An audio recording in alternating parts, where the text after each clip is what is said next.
tardes, hermanos. Ese himno es una buena introducción del mensaje. La segunda estrofa dice que solo tras oscuro velo aquí le podemos contemplar, que es la razón por la que necesitamos fe, porque solo a través de un oscuro velo le podemos contemplar. Cuando estemos allá cara a cara con Él, ya no necesitaremos la fe, porque le veremos tal cual es. Mientras tanto, estamos aquí, debemos vivir por fe. Y vamos a hablar de eso en esta noche, si Dios así nos lo permite. Vamos a presentarnos en oración ante Dios. Padre amado, Dios eterno, Dios de toda gracia, de toda misericordia, de toda consolación. Tú eres nuestro Dios y Padre, nos has redimido por medio de la sangre de Jesucristo, nuestro Salvador, tu Hijo amado. Padre, y es en su nombre que te imploramos tu misericordia para con nosotros en esta tarde, para con tu pueblo, y que tú tengas a bien por tu misericordia y para gloria tuya ministrar tu palabra en medio nuestro. Gracias por tu misericordia y porque en Cristo Jesús podemos confiar en que nos escuchas. Para gloria tuya, en Jesús te lo pedimos. Amén. Bien, hermanos, vamos hoy a estar en el libro de Mateo, capítulo 6.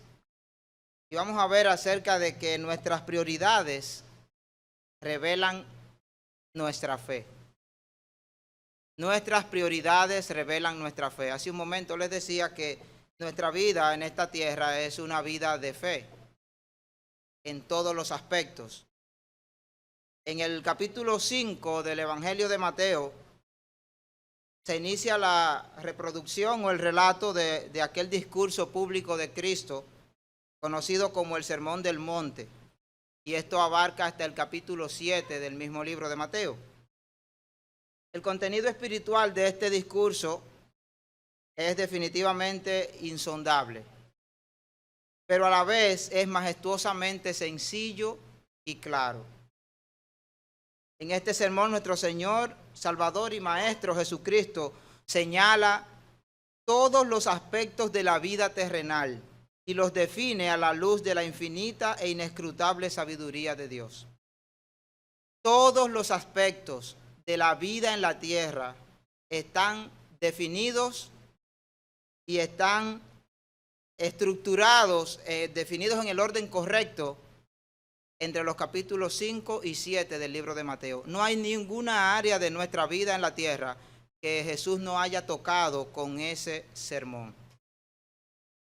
De ahí que podemos afirmar que este discurso contiene y define con precisión los parámetros divinos para vivir en esta tierra de acuerdo a la voluntad de Dios. Los parámetros divinos para vivir en esta tierra de acuerdo a la voluntad de Dios están definidos, contenidos en el Sermón de la Montaña. Hay otros pasajes como Juan 3:16, Romanos 1:17 y Romanos 3:22 y 28, y muchos más, que nos enseñan que la vida cristiana en esta tierra es, de principio a fin, una cuestión de fe. Todo en nuestra vida tiene que ver con o es un reflejo de nuestra fe en Dios. Y esto también es cierto para los incrédulos. Toda su vida es un reflejo de su incredulidad o de su falta de confianza en Dios. Para los creyentes, todos los parámetros de su vida son un reflejo de su confianza en Dios. Para los incrédulos, su vida es un reflejo de su desconfianza o incredulidad. Así que al final, la vida de toda persona va a reflejar la relación que tiene con Dios o la relación que no tiene con Dios. Y eso no importa quién sea, si es el presidente o es el campesino desconocido allá sembrando yuca y esperando que caiga la lluvia. Toda su vida, toda mi vida es un reflejo de la relación que tenemos con Dios. Por lo tanto, nosotros podemos afirmar que en este sermón de la montaña, que este sermón es un discurso acerca de cómo debemos vivir nuestra vida de fe, acerca de cómo nuestra fe debe afectar a todos y cada uno de los aspectos de nuestra vida. Cómo su fe debe afectar todos los aspectos de su vida se describen en los capítulos 5 al 7 del libro de Mateo. Cómo todas las cosas que te suceden afectan o reflejan tu relación con Dios. Dicho esto, nosotros podemos pasar a la parte que nos interesa hoy en el discurso de la montaña, que es el capítulo 6, versos 31 al 33. Y lo que vamos a ver ahí, cómo nuestras prioridades reflejan nuestra fe. Mateo 6, versos 31 al 33. Dice de la siguiente manera: no os afanéis, pues, diciendo, ¿qué comeremos o qué beberemos o qué vestiremos? Porque los gentiles buscan todas estas cosas, pero vuestro Padre Celestial sabe que tenéis necesidad de todas estas cosas. Mas buscad primeramente el reino de Dios y su justicia, y todas estas cosas os serán añadidas. Cuando hablamos de prioridad, estamos hablando de establecer un orden en las cosas que debe ir de acuerdo a la importancia que le otorgamos a las cosas mismas. La palabra prioridad hace referencia a la anterioridad de algo con respecto, de una cosa con respecto a otra, ya sea en tiempo o en algún otro orden. Aquello que tiene prioridad se encuentra primero en comparación con lo demás. Así que establecer prioridades es poner las cosas en un orden de importancia. El problema con las prioridades o con el establecer las prioridades es que suele estar afectado, aunque no debería, suele estar afectado por nuestras emociones más que por una decisión objetiva. Tendemos a establecer prioridades de acuerdo a nuestros sentimientos, no de acuerdo a un razonamiento objetivo. Y ahí vienen los problemas. Ahí se tuercen las prioridades. El médico que está en la sala de emergencias, le llega un paciente que se atragantó o se tragó algo, un objeto cortante, y él siente una molestia que va poco a poco bajando, pero él siente que le molesta, pero él está tranquilo. Él solo dice al médico, me molesta por ahí. Llega el otro paciente a la emergencia con ese dedo colgando, llorando a gritos por el dolor, y el médico tiene que decidir a cuál de los dos le va a dar prioridad. El que tiene el dedo colgando entiende que él está en peor condición. Ese está sentado tranquilo ahí. Yo soy el que está mal, a mí que hay que atenderme primero. Y tal vez así van a pensar los familiares de ese individuo. Pero el médico observa a los dos y dice, vámonos rápido a quirófano con el que tiene el objeto cortante dentro de sí.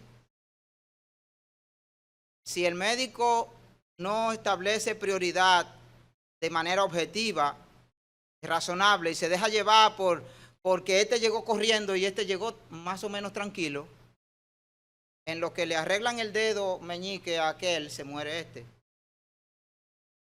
Nosotros tendemos a establecer las prioridades según el afán del momento. Y a veces nos encontramos apagando fuego. Y las cosas importantes se van quedando. Porque lo que pasa es que en ese momento me emocioné con esto y fue lo que atendí. La manera como nuestras prioridades reflejan nuestra fe es que hay otras cosas que no son necesariamente visibles, pero que también hay que establecerle prioridad.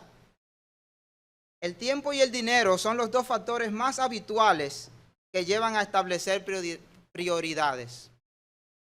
También el tiempo y el dinero reflejan el orden de nuestras prioridades. Aquello a lo que más a lo que le otorgamos más tiempo o más dinero, o las dos cosas, señala que es lo que es prioritario para nosotros. También hay cosas de las que nosotros, en las cuales ejercemos mayor cuidado, y otras las que cuidamos menos. Eso también refleja prioridad. Si en una reunión, no importa si grande o pequeña, de repente alguna tubería, la calle, qué sé yo, se rompe y hay un olor desagradable, la gente automáticamente empieza a tapar su nariz, si puede se va del lugar, porque eso me afecta físicamente. Pero si en esa misma reunión se mantiene todo en calma en cuanto a los olores, pero alguien inicia una conversación que es espiritualmente dañina, no reaccionamos igual, con la misma velocidad. No, espérate, me tengo que ir de aquí o debo taparme o mandar a callar, porque no, eso me afecta, eso me daña. Cuidamos con prontitud nuestra integridad física, pero lamentablemente no cuidamos con igual prontitud nuestra integridad espiritual. Estamos dando prioridad a lo físico antes que lo espiritual. Y en eso todos somos culpables. Yo levanto las dos manos. Tenemos ese problema. Somos muy ávidos, prontos para buscar qué comer cuando tengo hambre. Pues no puedo descuidar mi estómago. Hay gente que casi vive para su estómago. Pero no hay el mismo nivel de afán cuando de alimento espiritual se refiere. No hay el mismo nivel de diligencia. Todo eso es un reflejo de cómo están nuestras prioridades. Sea que seamos conscientes de ello o que no. Porque a veces ni siquiera lo hacemos de manera consciente o a propósito, porque diciendo esto me importa más que esto. No, a veces solo actuamos según una forma de ser, según una costumbre. En una ocasión alguien me preguntó que por qué venimos a la iglesia 2 veces el domingo. A él eso le parecía como un poco, wow. No que esté mal, pero qué sé yo, no puede ser menos. Entonces yo le pregunté que cuántas veces él va al trabajo a la semana. Resulta que él va 6 veces, 5 veces, de lunes a viernes. 5 veces en la semana al trabajo, está bien. Y pasar el día entero en el trabajo, de 8 a 6, de 8 a 5, de 9 a 5. Eso está bien y nadie reclama por eso. Incluso nadie te va a recriminar porque trabajes toda la semana. Tiene que ser un vago muy descarado para hacerlo. Pero sí es demasiado ir a la iglesia 2 veces. En este sentido, no es una acusación lo que estoy haciendo. Es tratando de mostrarle cómo nosotros actuamos según una norma, una costumbre, una forma que refleja una prioridad, pero nosotros no necesariamente lo vemos. Pero eso está ahí. Es un reflejo. Cantidad de personas no tienen problema para gastarse 800 pesos un día en una pizza con la familia, y eso está bien. No hay ningún problema con eso. Pero esas mismas personas suelen a veces tener problemas con gastar los mismos 800 o tal vez un poco menos en una Biblia. Eso es un reflejo de tu prioridad, de tu cosmovisión, sea que te des cuenta o que no. La idea central de lo que hoy hablamos es que descansar en Dios para las necesidades terrenales y enfocarse en hacer su voluntad debe ser un resultado evidente de la fe. En todo el Sermón del Monte, Jesús está tratando con los creyentes, con todo el que le escucha, estableciendo cuáles deben ser las prioridades, cómo deben ser las cosas en la vida en esta tierra para con nosotros mismos, para con Dios y para con los demás. Empieza con las bienaventuranzas, señalando el carácter de cada uno. Luego trata como el trato con los demás, cómo debemos tratar a los otros. También tiene que ver o señala el cómo nosotros actuamos con respecto a la sociedad y al mundo. Y dice, ustedes son la sal de la tierra, la luz del mundo. Compórtense como eso que son. Y de repente los cristianos nos encontramos siendo igual que los demás, teniendo las mismas reacciones a determinadas circunstancias que tienen los otros. Y decía Argelia hace un momento que nosotros ya no somos como los otros que no tienen esperanza. Hay un pasaje bíblico donde Pablo habla de eso. Pero a veces nosotros nos comportamos igual, reaccionamos igual, pensamos igual. Jesús en el Sermón del Monte dice, ustedes son la luz del mundo, la sal de la tierra, tienen que ser diferentes.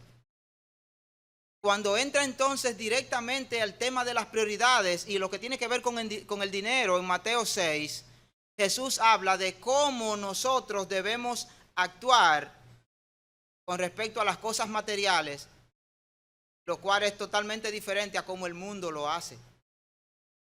Y en el siglo XXI encontramos a los cristianos estando en el mismo nivel, en el mismo bote en el que están los incrédulos, con respecto a las finanzas, con respecto a las necesidades materiales legítimas,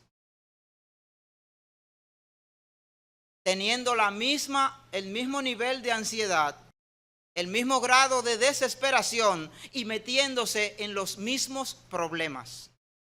Los cristianos, que como se decía hace un ratito, sí pueden tener los mismos problemas, pero ellos tienen a quien acudir. Eso es lo que decía nuestro hermano Argeli. Eso es lo que decía el himno. Jesús le dijo, hombres de poca fe. No es porque Jesús estaba minimizando el problema. Ellos estaban en una barca pequeña y las olas la amenazaban. Jesús no minimizó el problema cuando le dijo hombres de poca fe. El enfoque no era, ustedes están preocupados por eso, porque no. El enfoque es, si ustedes supieran quién está con ustedes, no se atormentarían porque las olas lleven de aquí para allá su barquita pequeña. El punto es, no es que los cristianos no tengan las mismas necesidades y preocupaciones terrenales que tienen los incrédulos. Sí, tienen las mismas. Se le enferman los muchachos igual. Tienen que pagar el alquiler con más rigurosidad que los incrédulos. Debería ser así. Pero ellos tienen a quien acudir. El problema es que actuamos como si no. Y ese es el enfoque de Mateo 6, versos 31 al 33. No os preocupéis diciendo que comeremos, que beberemos, qué hemos de vestir. No se pongan ansiosos por eso, porque los gentiles buscan ansiosamente todas estas cosas. Hay otra traducción que dice, los paganos están afanados por esas cosas. Que no son legítimas, sí son legítimas. Jesús no está hablando en contra de la legitimidad de tus necesidades. Él está hablando en contra del afán y tratando de señalar cómo están ordenadas las prioridades. ¿Es tu comida, tu bebida o tu vestido lo que más te preocupa? ¿Ese es el enfoque de tu quehacer diario? ¿Es ahí donde es conforme a eso que están trazadas todas las pautas de tu vida? Conforme al que comer, al que beber y al que vestir. Jesús dice, los gentiles, los paganos, los incrédulos viven así.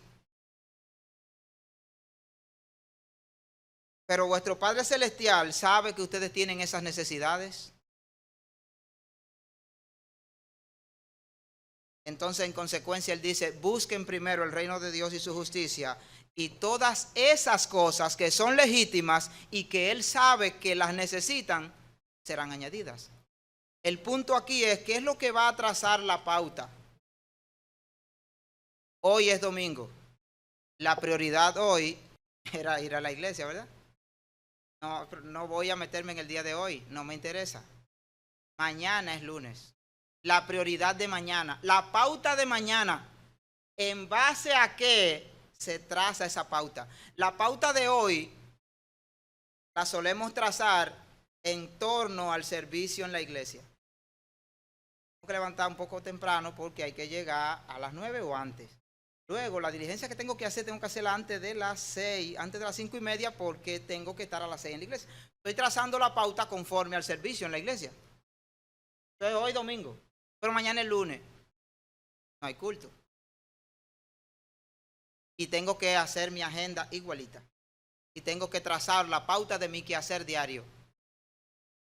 Y esa pauta está trazada siguiendo qué parámetro principal.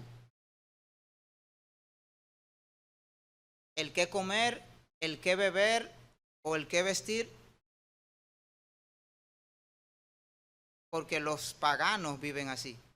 Los incrédulos trazan su día a día en torno a las necesidades temporales, físicas, sean legítimas o no tanto. Nuestras prioridades revelan nuestra fe y nuestra actitud hacia Dios. El verso 31 y la primera parte del 32 dice, Jesús dice, no se afanen, preocupándose por sus cosas materiales. Y dice en la primera parte del verso 32, los gentiles, los incrédulos, los paganos viven de esa manera. Y eso refleja su actitud hacia Dios. Eso refleja su fe, o en este caso, la falta de ella. Su gran preocupación es su propio sustento, porque no tienen a quién acudir. Algunos entre nosotros, alguna gente se expresa diciendo, no, mira, yo tuve que desde los 10 años hacerme un hombre, que mi papá no estuvo, por la razón que sea, y yo tuve que valerme por mí mismo para mis necesidades. Así que yo a los 10 años tuve que tirarme a la calle y, como podía. ¿Por qué tuvieron que hacer eso? Por la ausencia de un padre sustentador, protector, ¿verdad? ¿Es esa la situación de los cristianos? Tengo que mañana tirarme a la calle a valerme por mi cuenta por la ausencia de un padre protector, sustentador y cuidador. No, tenemos un padre protector, sustentador y cuidador. Entonces, ¿significa que entonces me puedo quedar en la casa sentado? Tampoco. Ese no es el punto. No lo lleven tan lejos. Yo sí voy a salir a ser diligente con lo que tengo que hacer. Pero la prioridad, el enfoque, no es mi sustento. El enfoque ha de ser agradar a Dios en todo lo que hago. Buscar la voluntad de Dios mañana lunes, todo el día. Mateo 6, 19 al 21 dice, no acumulen para sí tesoros en la tierra. Acortando un poco los versos. Más bien acumulen para sí tesoros en el cielo, porque donde esté tu tesoro, allí estará tu corazón.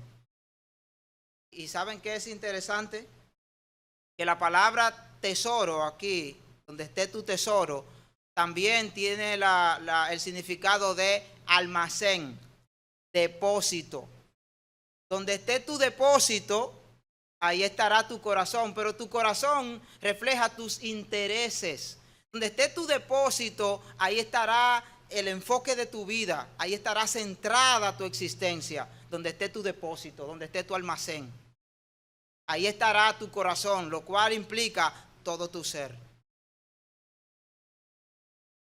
Si mi depósito es el dinero que tengo en el banco, ese es mi tesoro, ahí estarán depositadas mis esperanzas, ahí estará mi confianza.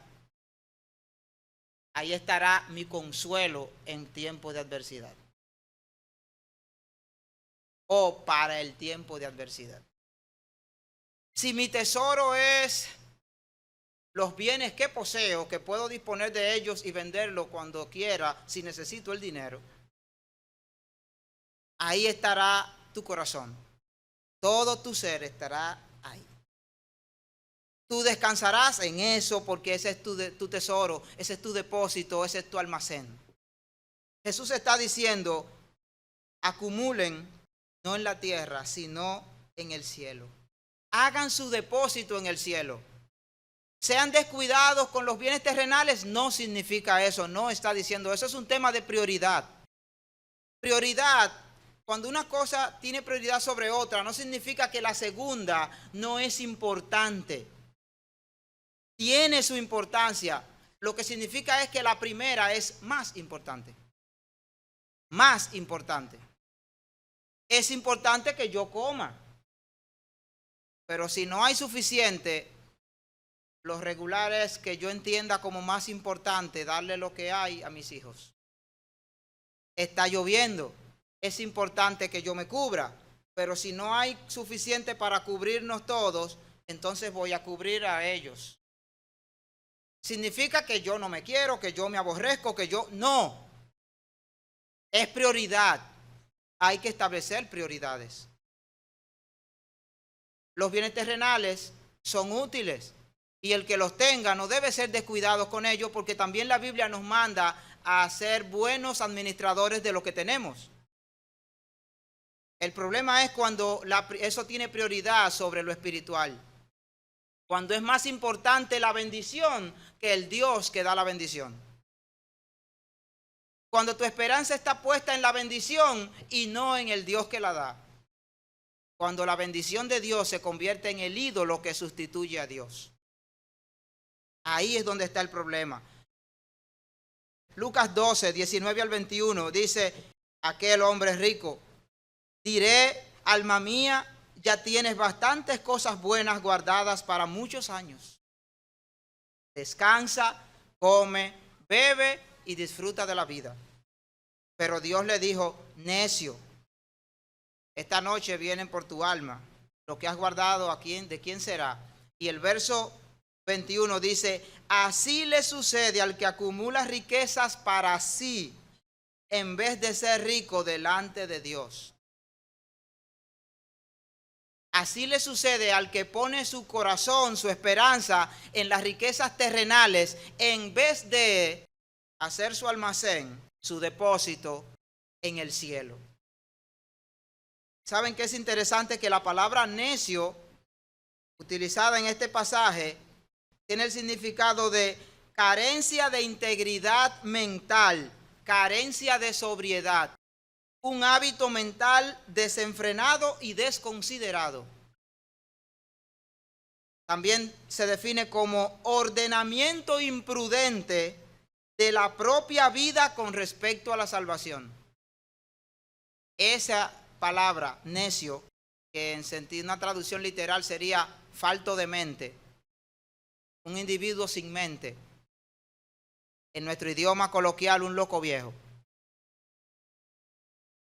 Eso significa, tiene la idea de un ordenamiento imprudente de la vida, de la propia vida con respecto a la salvación. Mi vida terrenal está puesta primero en mi agenda y en mi forma de ser, de actuar, de vivir y de tratar a los demás. Las cosas terrenales están primero con respecto a las espirituales. Yo no tengo ningún problema con verbalmente darle una bendición a mi hermano Oliver, pero yo sí tengo cierta dificultad con darle esa bendición físicamente.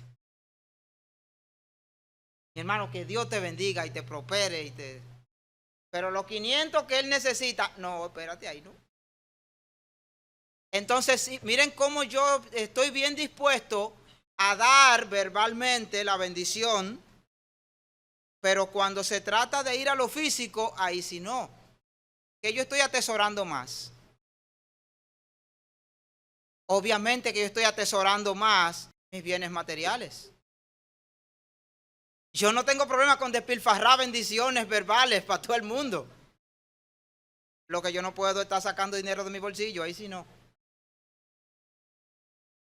Eso refleja las prioridades de nuestra vida, seamos conscientes de ello o no. Primera de Timoteo 6, versos 6 al 9, dice el apóstol Pablo, si tenemos que comer y con qué cubrirnos, con eso estaremos contentos. Pero los que quieren enriquecerse caen en tentación y lazo. El texto sigue diciendo, y malos deseos. Cuando nos enfocamos en la riqueza, caemos en tentación, caemos en lazo y vienen a nuestra vida malos deseos a los cuales le damos rienda suelta. ¿Por qué? Porque estamos enfocados en riqueza material. Si tenemos que comer y con qué cubrirnos, estaremos contentos, estaremos confiados. Filipenses 4 del 11 al 13. Dice el apóstol Pablo de manera corta, lo estoy diciendo, he aprendido a contentarme cualquiera que sea mi situación.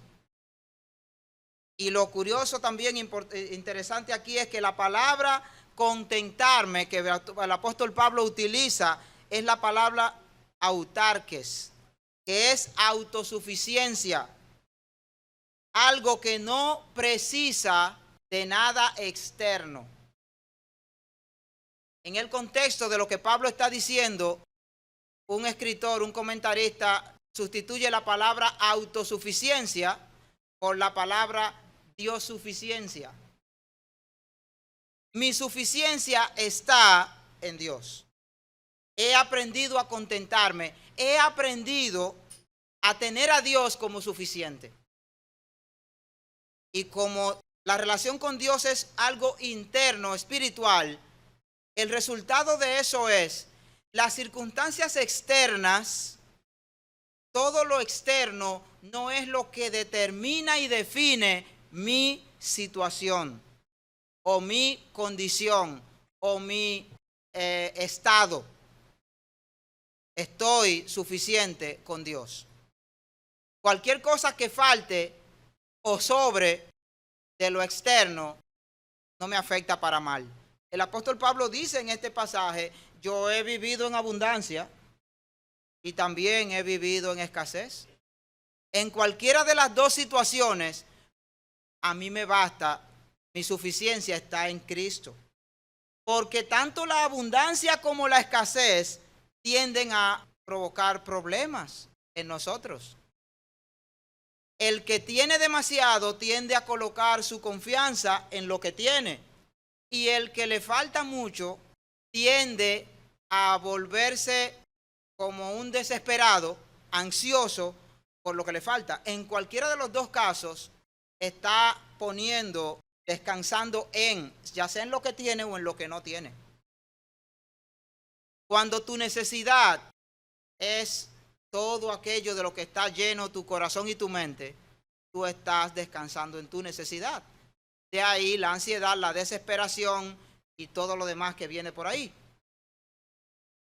Cuando tu suficiencia de bienes es aquello que llena tu corazón y tu mente, entonces tu confianza está también puesta ahí.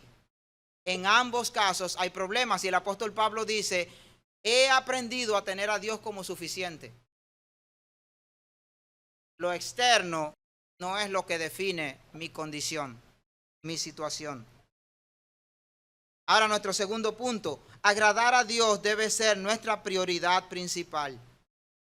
En el primer punto dijimos que nuestras prioridades revelan nuestra fe y también revelan nuestra actitud hacia Dios. Si eso es así, entonces agradar a Dios debe ser nuestra prioridad. Y decir prioridad principal parece una duplicación de términos. Es que es necesario recalcarnos las cosas. Prioridad principal. Sí, porque yo tengo 3 prioridades, pero hay una que está arriba. Las otras 2 son secundaria y terciaria. Y a veces tenemos problemas para priorizar. Una vez un compañero de trabajo, alrededor de las 10 de la mañana, veo que da vueltas en la oficina, en el almacén, y no encuentra qué hacer. Digo, fulano, ¿qué es lo que pasa? mira, y me enseña los papeles que tiene sobre el escritorio. Y digo, ¿y qué pasó? Mira, como 5 pedidos. Y todito hay que despacharlo hoy antes de las 3. Digo, ¿y qué es lo que pasa? Está abrumado por la cantidad de trabajo que tiene. Digo, hay un problema contigo. Dice, ¿qué pasó? Digo, ¿tú lo vas a despachar los 3 al mismo tiempo? No. Digo, entonces tú nada más tienes un solo pedido. Porque tú nada más puedes atender uno. Olvida a los otros mientras atiendes el que tienes que atender. ¿Cuál de esos 3 llegó primero? ¿O cuál de ellos te ordenaron que atendiera con prioridad? Dando vuelta a la oficina por los otros 4 pedidos. No, es uno, el primero, atiende ese. Cuando ese se acabe ya nada más quedan 4, pero en realidad nada más uno otra vez, porque los otros 3 se van a dejar. Eso es prioridad. Pero si usted quiere abarcar las 4 cosas, usted no está priorizando, usted se está abrumando. Al final, de las 4 empieza 3. Una no le hizo nada y las otras la dejó a media todita. Al final, ¿fue productivo? Nada. Sí, pero tan todito a mitad de camino, que no hiciste nada. No fue productivo. Si al final solo se pudo hacer uno, pero quedó bien hecho, usted fue productivo. Pues tal vez el jefe no lo vea así, pero esa es la realidad. Priorizar qué es lo que va primero, qué es lo que debe enfocar o llenar nuestra mente. Agradar a Dios debe ser nuestra prioridad principal. Gálatas 2:20, Pablo dice, ya no soy yo el que vive, sino que Cristo vive en mí. O sea, mi vida ya no es según yo, ni según mis deseos, ni según mis propios asuntos. Mi vida ahora es según Cristo, según la voluntad de Él, según los asuntos de Él. ¿Eso indica que mis asuntos quedan excluidos? No, es que tú vas a llevar a cabo la voluntad de Dios dentro de tus propios asuntos. Pero el enfoque principal no son tus asuntos, sino la voluntad de Dios en medio de eso. Yo tengo que trabajar. Mañana es lunes, me tengo que levantar temprano y voy a trabajar. Pero el enfoque de mi trabajo, el propósito final de mi trabajo, no debe ser que el jefe me pague. Yo debo procurar hacer todo para la gloria de Dios. Ese debe ser el objetivo principal, lo cual implica que yo lo voy a hacer bien, voy a dar lo mejor de mí, voy a dar un poquito más si es necesario, para que me vean y cuando llegue el momento de hacer, como se dice, una promoción laboral, me pongan a mí de supervisor, así tengo que trabajar menos. No, ese no es el enfoque es hacer la voluntad de Dios. Ese debe ser el enfoque en nuestra vida, no importa lo que hagamos, porque hasta criar los niños es un asunto de fe. Todo es un asunto de fe, todo es cuestión de fe. La empresa en la que trabajas, tú no sabes cuánto tiempo más va a estar ahí. Es cuestión de fe. No pongas tu fe en la empresa, pon tu fe en Dios, que puede sostener la empresa para que tú sigas viviendo de ella o, a falta de esa empresa, poner otra cosa que te provea. Al final es de Dios que depende, ni siquiera de tu propio esfuerzo. Mateo 16:24, también Marcos 8:34 y Lucas 9:23. En todos estos pasajes Jesús dice, el que quiera ser mi discípulo, niéguese a sí mismo, tome su cruz y sígame. Niégate a ti mismo, procura la voluntad de Dios para tu vida en el día a día y síguela. Jesús dijo, el que quiera ser mi discípulo, tome su cruz y sígame. La cruz era la voluntad de Dios para la vida de Cristo. Yo debo tomar mi cruz. Yo debo acatar la voluntad de Dios para mi vida y confiar en Él.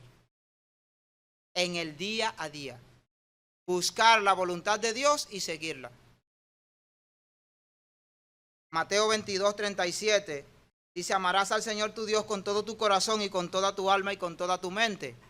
Cuando eso lo ponemos de frente con Mateo 6:24, donde dice, nadie puede servir a 2 señores, no puede servir a Dios y a las riquezas, porque amarás a uno y despreciarás al otro. Ama a Dios con todo tu corazón, con toda tu mente, con toda tu alma.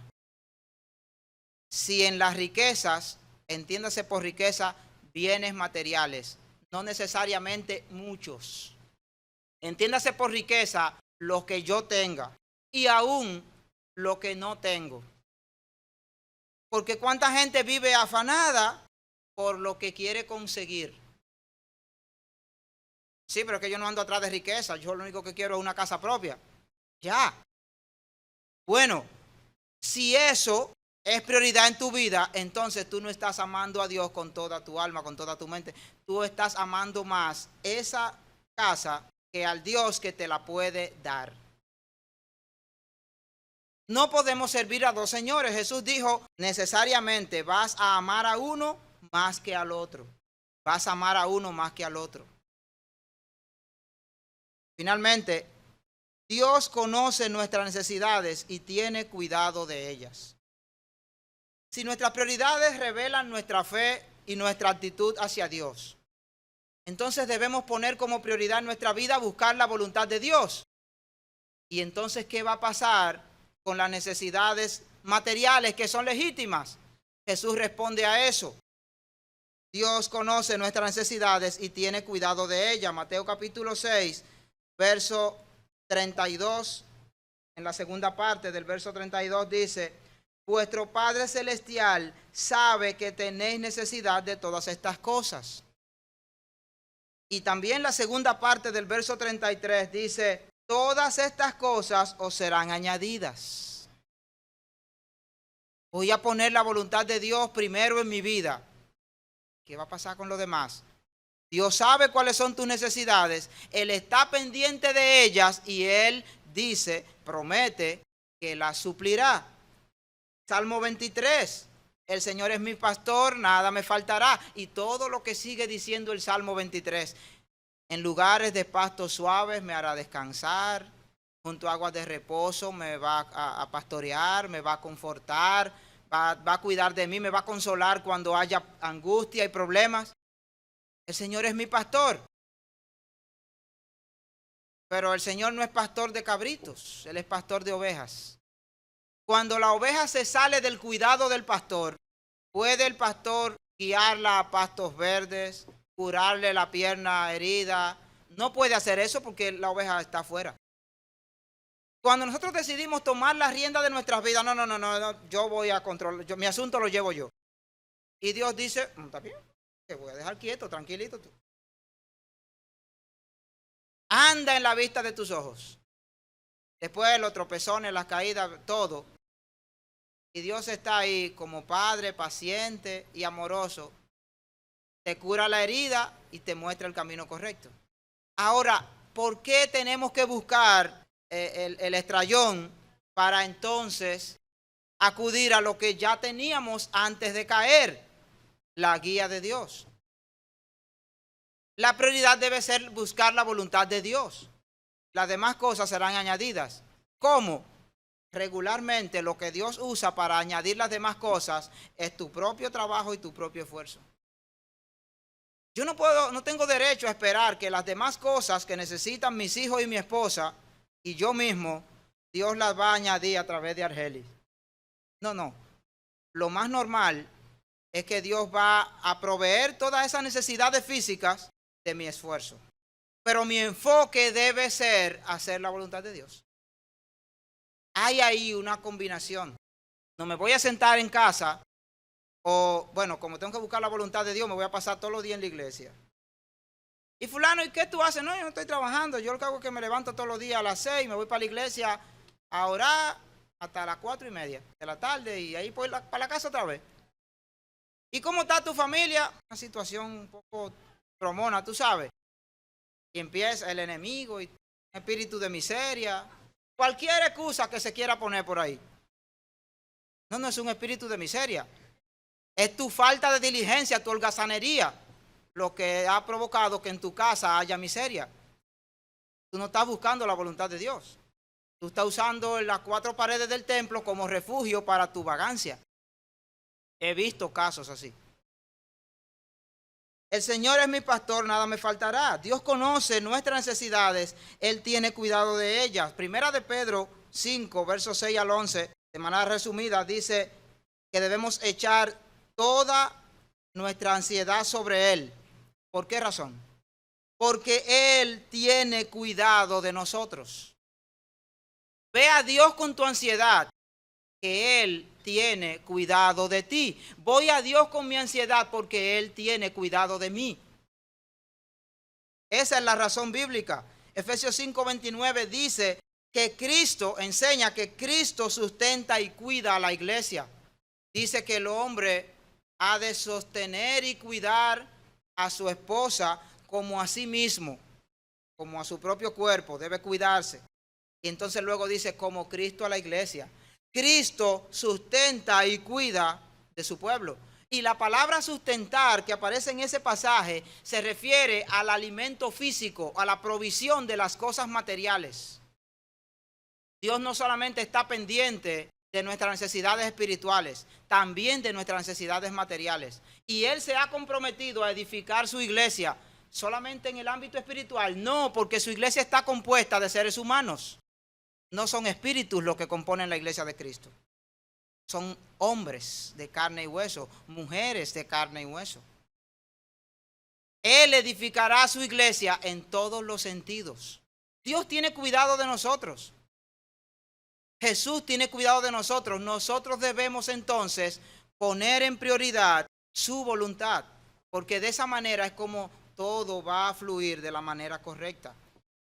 Cuando usted tiene que hacer un trabajo de plomería y conecta mal una tubería, luego el agua no va a llegar a donde usted quería que llegue o por donde usted quería que llegue o con la presión que usted quería. ¿Y qué pasó? Hay una conexión mala. Esto iba aquí y lo puse acá. Pero llegó agua, sí llegó, pero no como debería llegar. Dios tiene misericordia de nosotros y aún en nuestra incredulidad, cuando no ponemos primero su voluntad, Él sigue teniendo misericordia de nosotros y nos sigue proveyendo. Pero si lo hacemos a su manera, las cosas irán mejor. Fluirá mejor si lo hacemos como Él dice que se haga. Cristo sustenta y cuida a la iglesia. En Mateo 6, los versos 26 al 30, dicen: miren las aves del cielo, no siembran, no ciegan, no recogen en graneros, y vuestro Padre Celestial las alimenta. Y Jesús pregunta: ¿nosotros no somos más importantes que las aves? O sea, desde la perspectiva de Dios, ¿qué es más importante? ¿El ser humano que Él hizo a su imagen y semejanza? ¿O las aves que Él hizo no a su imagen y no a su semejanza? ¿Quién de vosotros podrá, por mucho que se afane, añadir a su estatura un codo más? Y por el vestido, ¿por qué se afanan? Consideren los lirios del campo, cómo crecen, no trabajan, no hilan. Pero les digo que ni aun Salomón con toda su gloria se vistió como uno de ellos. Y si la hierba del campo que hoy es y mañana se echa en el horno, ¿Dios la viste así? Si Dios tiene cuidado de vestir bien las flores, Jesús pregunta: ¿no hará mucho más a vosotros, hombres de poca fe? Si Dios tiene cuidado de las aves y de las plantas, ¿de dónde sacamos la idea de que Él no está pendiente de nosotros? Jesús está diciendo: vuestro Padre sabe que tenéis necesidad de todas estas cosas. Ya no vivan como los incrédulos, ya no vivan como los paganos, afanados por el día a día de las cosas materiales. Busquen primeramente el reino de Dios y su justicia, y las demás cosas Él las va a añadir. Solemos tener los mismos problemas que los incrédulos. Los matrimonios cristianos se están rompiendo con la misma frecuencia, con la misma estadística casi, que los matrimonios incrédulos.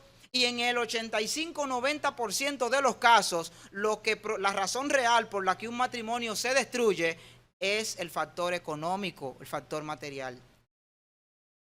80 al 90% de los casos. No es el que se pone en el papel del divorcio. Tampoco es el que se le dice a los amigos. Pero si se puede hurgar la razón real, el punto de inflexión, lo que provocó la ruptura, es el factor material, el factor económico. ¿Y por qué? En nuestra naturaleza estamos dispuestos a soportar más las cosas del carácter cuando los asuntos económicos están mejor.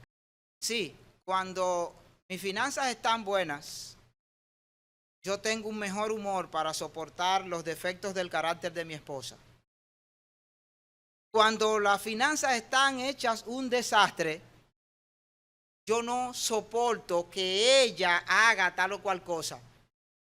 No tenemos que separarnos por su forma de ser. No, lo que pasa es como mi estado financiero es crítico, yo estoy de mal humor e indispuesto para soportar su carácter, los defectos de su carácter. Ella me hubiera soportado que sea un poco desordenado en la casa. Ella podría vivir con eso si tuviéramos las finanzas en orden. Pero lo regueroso que es y encima que apenas tenemos para comer, no, esto se acabó. Al final, el problema no es que él es un regueroso.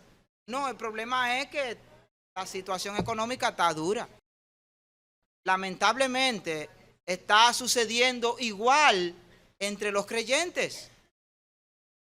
Llegar a la casa incómodo, malhumorado, porque hoy es el día de pago, plano ese le dio con no ir a la empresa y no firmó la nómina y lo que sea y no pagó.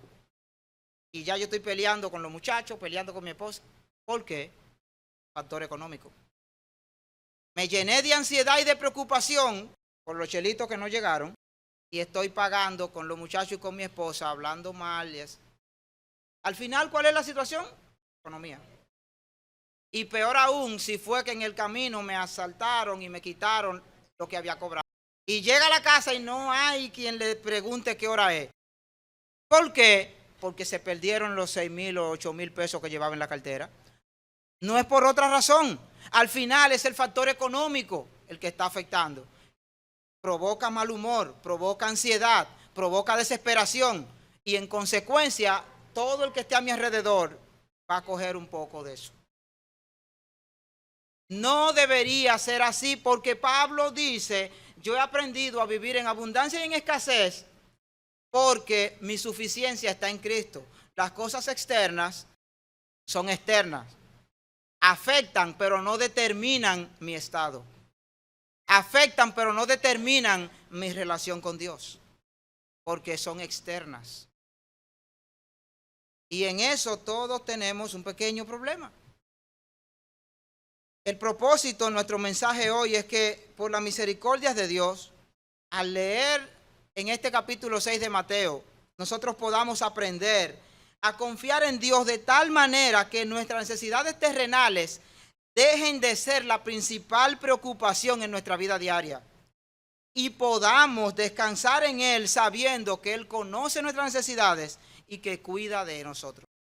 Ese es el objetivo, en primer lugar. Que podamos aprender a confiar en Dios de tal manera que mi principal preocupación no sea lo material, sino lo espiritual. Y eso nos va a ahorrar un dinero en pastillas contra la ansiedad. Y se nos va a ahorrar un dinero en pastillas para dormir. Segundo, que en lugar de las preocupaciones materiales, el hacer la voluntad de Dios sea nuestro enfoque y propósito principal cada día. Que hacer la voluntad de Dios sea nuestro enfoque y propósito principal. Hacer la voluntad de Dios implica aceptar la voluntad de Dios. En consecuencia, yo voy a aceptar lo que Dios haya dispuesto para mí en el día de mañana, aunque eso no sea lo que yo quiero. El plan mañana es esto y esto y esto y esto. Y procuraré serle fiel a Dios en eso. Pero por alguna razón a las 11 de la mañana, ¡prum!, el plan se derrumbó porque Dios tenía otra cosa planeada. Y la tal diligencia ya no se dio. Y aquello, olvídate de eso.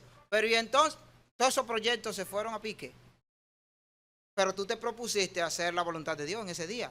Y hacer la voluntad de Dios implica aceptar la voluntad de Dios. Señor, si esto fue lo que tú quisiste para mí hoy, concédeme serte fiel en medio de esto. Hermanos, nosotros tenemos que aprender a vivir así. La vida es cuestión de fe en todo. Y estaremos igual de preocupados, igual de deprimidos, igual de ansiosos que los incrédulos, siempre que nuestra prioridad sean las mismas prioridades de los incrédulos. La fórmula no falla. Si tus prioridades son las prioridades de los incrédulos, tus problemas serán los problemas de los incrédulos. Y tu esperanza, la esperanza de los incrédulos, ninguna. Que Dios nos conceda poder confiar en Él de acuerdo a las verdades que Él ha revelado en su palabra para nosotros, que podamos descansar sabiendo que Él tiene cuidado de nosotros. Padre, gracias por tu fidelidad. Gracias por tus misericordias inmensas. Y a pesar de nosotros, a pesar de nuestra infidelidad y a pesar de nuestra idolatría en el ordenamiento de nuestras prioridades, tú has tenido cuidado de nosotros. Nos has sustentado, nos has guardado, nos has hecho provisión para nuestras necesidades elementales y aún para algunas no tan elementales. Gracias porque nos has dado mucho más de lo que merecemos y nos has salvado. Gracias, Padre, por tus misericordias. Te pedimos que nosotros querramos disponernos y de acuerdo a tu palabra y con la ayuda de tu Santo Espíritu aprendamos a vivir cada día poniendo como prioridad principal el hacer tu voluntad, el aceptar tu voluntad, el confiar en ti. Y que de esta manera podamos ser consolados, confortados, cuando alguna providencia oscura llegue a nuestra vida. Señor, concédenos en esto ser luz para los demás, ejemplo para otros, y que podamos bendecir a otros con nuestro testimonio y con nuestra confianza en ti. Todo esto para gloria de tu nombre. En Jesucristo te lo pedimos. Amén.